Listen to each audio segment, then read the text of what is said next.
সুপ্রিয় শিক্ষার্থী বন্ধুরা, আসসালামু আলাইকুম। প্রথমে আমি সায়ন চ্যানেলের পক্ষ থেকে সবাইকে স্বাগত। আজ ষষ্ঠ শ্রেণীর গণিত বইয়ের 1.3-এর যে উদাহরণ, অর্থাৎ 11 পৃষ্ঠায় আছে গরিষ্ঠ সাধারণ গুণনীয়ক। এখানে আছে গরিষ্ঠ সাধারণ গুণনীয়ক অর্থাৎ গসাগু।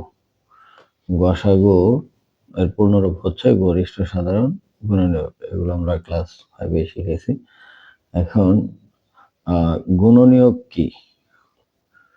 গুণনীয়ক হচ্ছে এই যে একটা সংখ্যা 12, এর গুণনীয়ক হচ্ছে এই 12কে যে সংখ্যা দিয়ে ভাগ করা যায়, এই 12কে যে সংখ্যা দিয়ে ভাগ করা যায় তাই হচ্ছে তার গুণনীয়ক।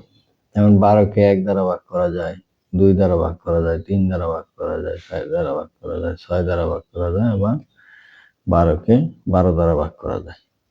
এইগুলোই হচ্ছে 12-এর গুণনীয়ক।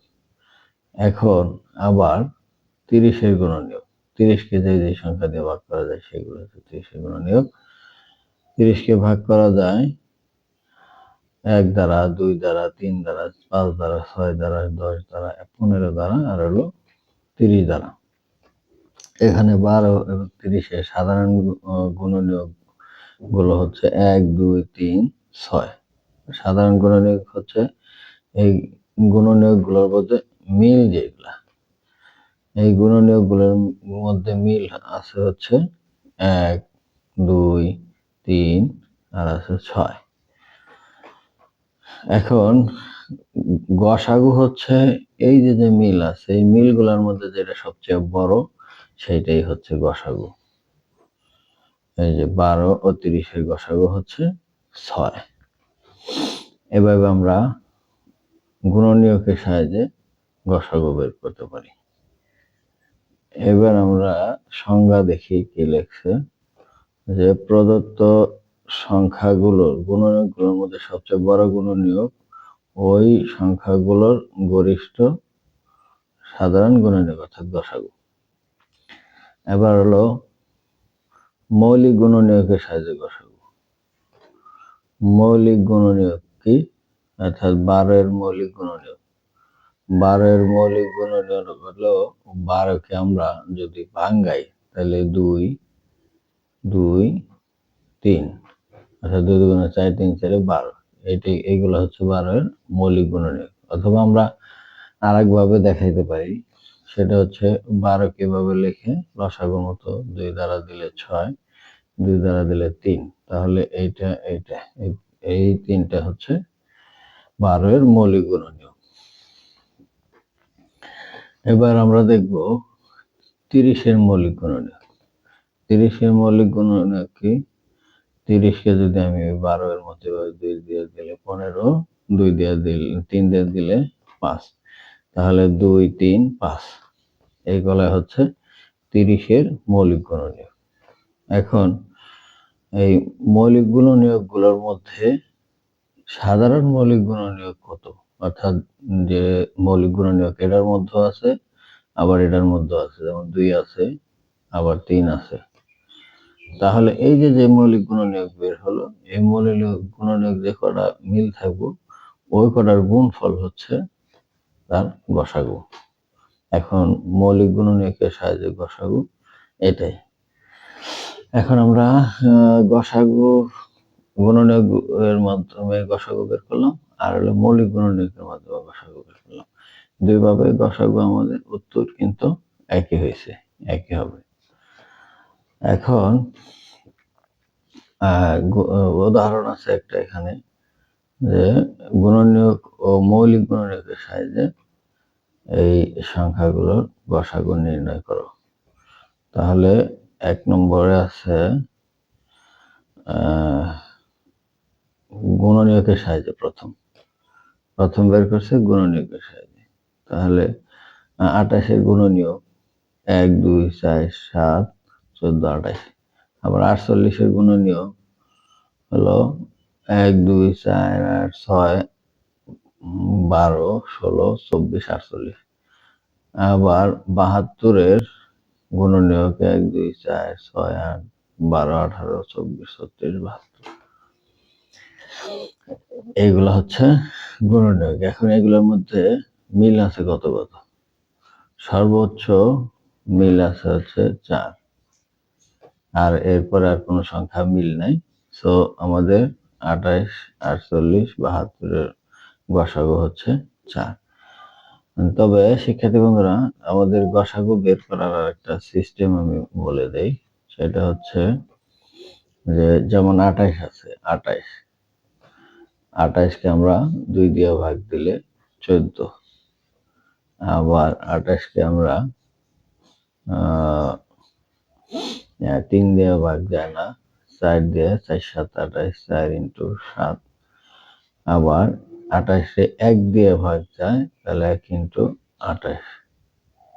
তাহলে পরে এখানে আর তো 28-এ কোনো কিছু দিয়ে ভাগ করা যায় না। সো এখানে আমাদের গুণনীয়ক হচ্ছে 1, তারপর হচ্ছে 2 সিরিয়াল, তারপর হচ্ছে 4, তারপর হচ্ছে 7, তারপর হচ্ছে 14, তারপরে হচ্ছে 28। এই হচ্ছে আমাদের গুণনীয়কগুলো। তো এভাবে আমরা ওই 48-এর গুণনীয়কও বের করতে পারি।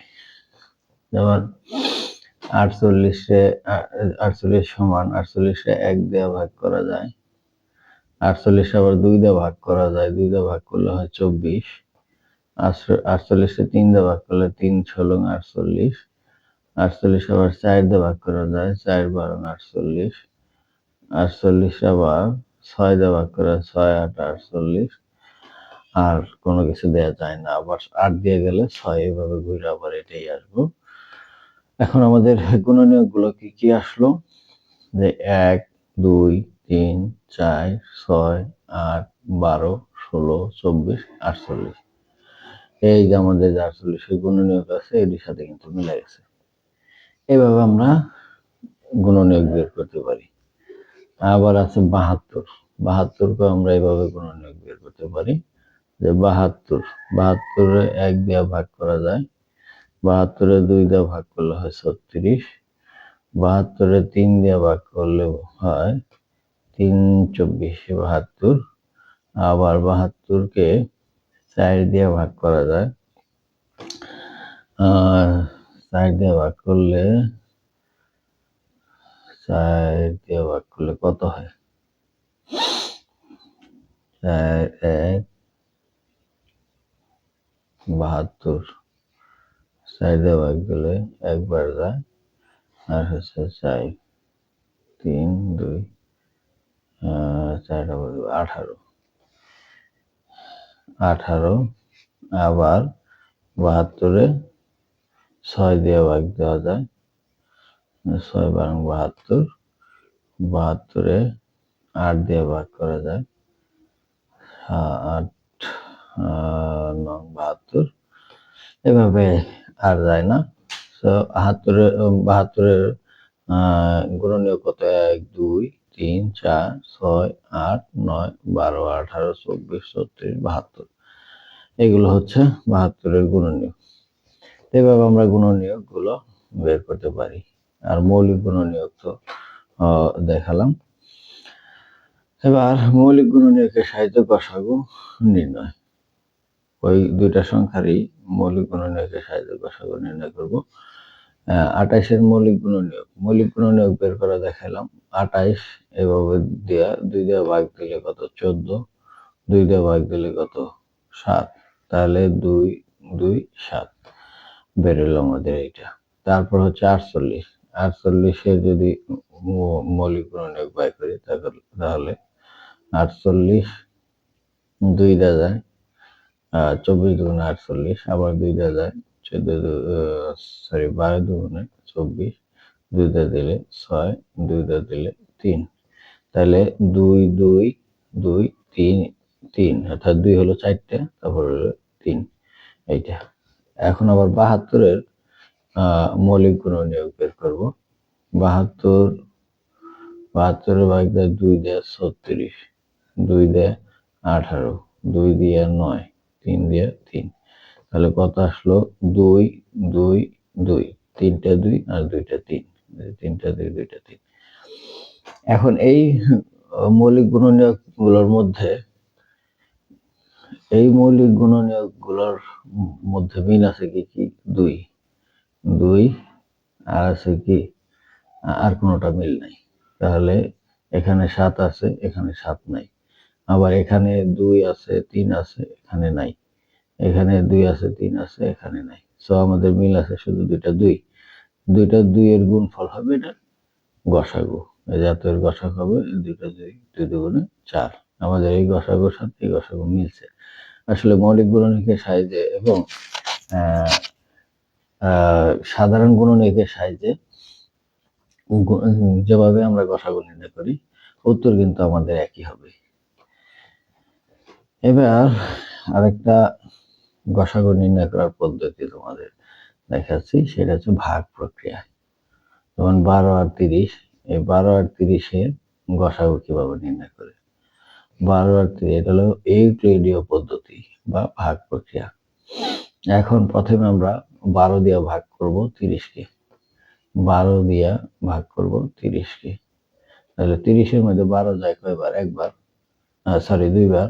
তাহলে 12 দুগুণে 24, বিয়োগ করলে হয় 6। এখন 6 দ্বারা এই এখানে যেটা ভাজক থাকবো সেইটাকে আবার ভাগ করতে হবে। তাহলে 6 12-এর মধ্যে যায় 2 বার, 6 দুগুণে 12, আমাদের মিলে গেল। তাহলে এখানে যে ভাজক রয়েছে, লাস্টে যে ভাজক থাকবে সেইটাই হবে আমাদের গসাগু। গসাগু 6, অর্থাৎ লাস্টে যে ভাজক থাকবে সেটাই হবে গসাগু। এখন এরকম যদি থাকে আমাদের 3টা সংখ্যা, উদাহরণ 3-এ কিন্তু এটা দেওয়া আছে, যদি 3টা সংখ্যা থাকে তাহলে কি করব? তাহলে করব প্রথমে যে ছোট 2টা থাকবে ওইটার মধ্যে যে ছোট থাকবে ছোট সংখ্যা দ্বারা তার চেয়ে বড় যে সংখ্যাটাকে ভাগ করে ওইটার যে গসাগু হবে তাই দ্বারা তৃতীয় সংখ্যাকে ভাগ করে গসাগু বের করতে হবে।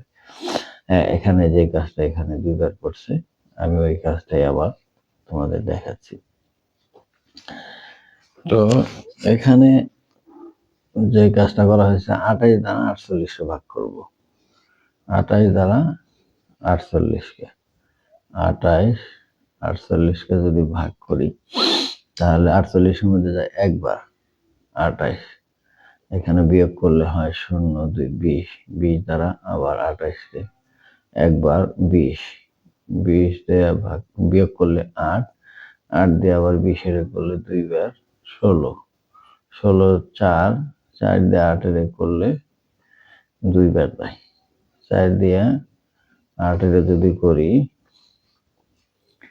অর্থাৎ এখানে 16 ছিল, এটা হলো 4, এই 4 হচ্ছে এইটা দিয়ে আমরা এই 8-এর ভাগ করব। 8-এর যদি ভাগ করি তাহলে 2 বার যায় 8 হয়। এই দেখেন আমাদের লাস্টে ভাজক হয়েছে কত? 4, এই যে 4। এখন এই 4 দ্বারা আমরা এই 72-কে আবার ভাগ করব। 4 দ্বারা 72-কে যদি ভাগ করি তাহলে কত হয়? এই যে এখানে ভাগ দেখানো হয়েছে, তারপর আমি দেখাচ্ছি। 72 কত হয়? একবার যায় 4 3 2, 32-এর মধ্যে 18, তাহলে 32। তাহলে এখানে ভাগফল 18 এবং ভাগশেষ 0 মিলে গেছে। তাহলে এখানে ভাজক যেটা এইটাই হবে উত্তর। তাহলে ভাজক আছে 4, তাহলে আমাদের 18 48 72-এর গসাগু হচ্ছে 4। এইটাই হচ্ছে ভাগ প্রক্রিয়া গসাগু নির্ণয়। তো শিক্ষার্থী বন্ধুরা, আজ এ পর্যন্ত, দেখা হবে পরবর্তীতে নতুন কোনো ভিডিও নিয়ে। সে পর্যন্ত সবাই সুস্থ থাকবে। ধন্যবাদ।